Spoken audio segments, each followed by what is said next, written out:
Soyez les bienvenus sur RTI1. On commence tout de suite par le palais présidentiel où l'inspection générale d'État a remis ce vendredi ses rapports d'activité au président Alassane Ouattara. Selon l'inspecteur général d'État Théophile Awandoli, l'institution a effectué 39 missions en 2016 et 15 en 2017. Il recommande par ailleurs des audits internes réguliers dans tous les ministères. Viviane Aimé. Organe supérieur de contrôle et d'audit interne du fonctionnement de l'administration de l'État, notamment le fonctionnement des ministères et structures sous tutelle, des institutions de l'État, des EPN, des sociétés d'État et des sociétés à participation financière publique. L'inspection générale d'État, conduite par le nouvel inspecteur général Awandoli Théophile, est venue remettre ce vendredi 1er juin au président de la République Alassane Ouattara au palais présidentiel ses rapports d'inspection pour l'année 2016 et pour l'année 2017.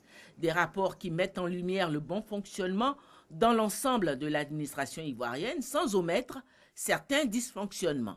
L'inspection générale d'État a réalisé en 2016, 39 missions et en 2017, 15 missions, soit seule, soit conjointement avec l'inspection générale des finances et les inspections générales des ministères.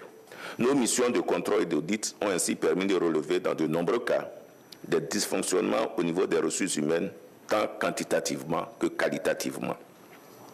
Au plan quantitatif, il est apparu une répartition déséquilibrée des ressources humaines qui conduit bien souvent à des effectifs pléthoriques dans certaines administrations, tandis que d'autres en sont en sous-effectifs. Cette situation est encore plus marquée du point de vue de la répartition géographique, notamment à Abidjan, par rapport à l'intérieur du pays.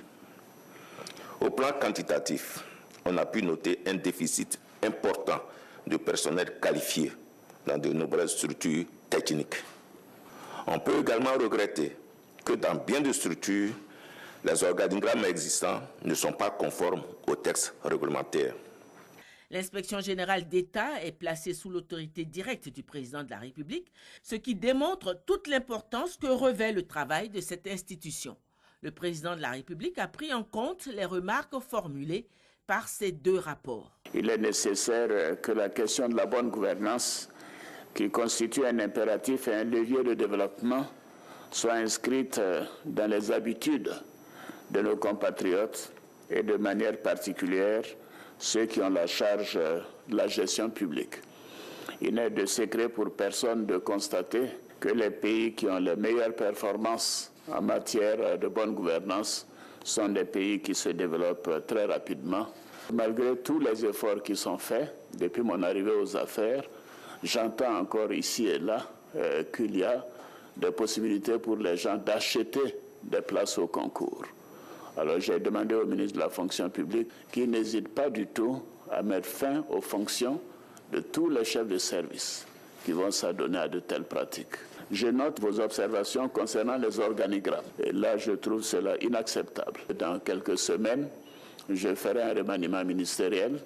Et à cette occasion, je demanderai que les effectifs en dehors des cabinets ne bougent pas pour permettre de faire un audit des effectifs dans chaque ministère. Parce qu'il est important de s'assurer que les nominations sont conformes à l'organigramme et également des résultats que nous voulons obtenir. Je compte sur vous, monsieur l'inspecteur général d'État. Awa était à la Banque centrale, je connais donc son expérience. Si l'inspection générale a les moyens, je suis sûr que nous aurons encore plus d'efficacité. Le président de la République a promis doter l'institution de ressources humaines plus qualifiées et de moyens matériels et financiers plus importants pour lui permettre d'effectuer des contrôles et audits plus régulièrement et à des intervalles plus rapprochés.